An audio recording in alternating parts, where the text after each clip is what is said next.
सत श्री अकाल जी सारिਆਂ ਨੂੰ। ਅੱਜ ਅਸੀਂ ਬਣਾਉਣ ਲੱਗੇ ਆ बेसन का सिरप भी कह सकते हैं, सुड़का भी कहते हैं पंजाबी विच। मतलब कि जिदा हम मौसम बदलता पिया, खांसी रेशा होया, कोल्ड होया तो उन्होंने वास्ते तो वैसे नहीं भी कोल्ड होया उस तरह उसका भी बना के कदी कदी पी लिया करो, बहुत टेस्टी बनता। ये बेसन सिर्फ मैं 2 चम्मच लाए छोटे। हुण आ देखो आ चीनी है, ये मैं इच पा ले, आ बदाम आ 4-5 ते आ मैं 4 छोटियां इलायचियां दे दाने कड्डे आ, जो कि ये भी मैं चीनी च पा लिया। ते बाकी नारियल नूं मैं इदां कर लिया, ग्रेट कर लिया। ये असीं इस तरह पा लवांगे।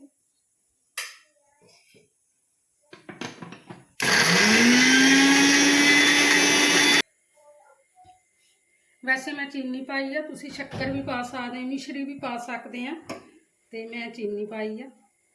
तो इस तरह बिच सारा कुछ पीस लिया। बदाम तो ये दुध पावांगे, वो आ देखो मैं केसर पा के रख लिया है, ये फिर बाद च पावांगे, तुहानूं दिखा दिता है। तो हुण असीं इहनूं देसी घी च बनावांगे।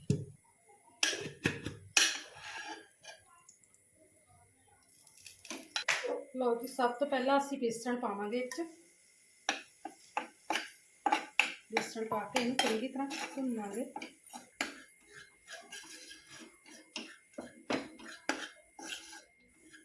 अजकल जिदा कि सारिਆਂ ਨੂੰ होया है फ्लू गया, खांसी रेशा, तुसीं एक बार जरूर बना के पीओ इस तरह। जे तुहानूं चीज़ साडी बनी वधिया लगदी है, प्लीज़ सानूं सपोर्ट भी करिया करो। सानूं बहुत जरूरत है तुहाडे सपोर्ट की, ताकि असीं होर भी वधिया चीज़ां बनाईए। जे नहीं सही लगता तां भी दसो, जे सही लगता तां भी दसो कि सानूं पता लगे कि सही आ कि गलत आ, कि तुहानूं नहीं सही लगता। लो जी, बेसन साडा भुज चुक्या है बड़ी वधिया तरीके नाल। इहदे विच मैं थोड़ी जी सुंड पाऊँगी, आ देखो पीसी हुई, थोड़ी जी काली मिर्च,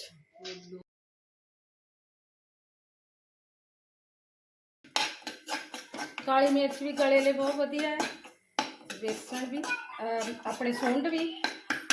आ देखो दुध च जो मैं केसर पा के रखिया सी वो भी मैं पान लगी हाँ। बिल्कुल गैस सेम करके पाओ।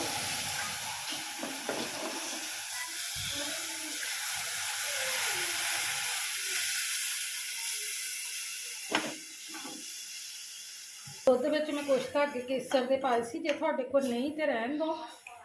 ड्राई फ्रूट्स भी बिल्कुल बरीक करके पाए आ, क्योंकि असीं इहनूं पीना है सिप सिप करके, तद करके सारा कुछ वो बरीक करके पाया मैं।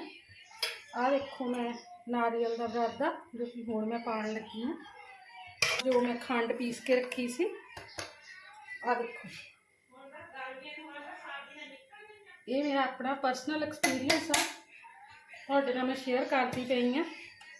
मेरा पर्सनल भी नहीं, मेरी मम्मी तो मेरी दादी का ये आ, वो सानूं दिंदे हुंदे सी बना के। तुसीं जरूर बना के ट्राई करियो। हुण इहनूं असीं हौली हौली बनावांगे इस तरह। हुण तुसीं गैस तेज़ कर सकते हैं, क्योंकि हुण सिर्फ इहनूं बॉयल ही करना, असीं एक बॉयल देना है।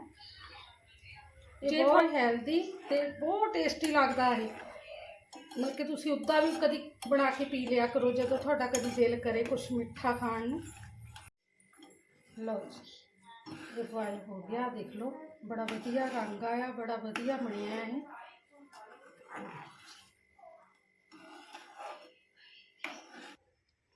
लो जी बन के तैयार आ साडा है।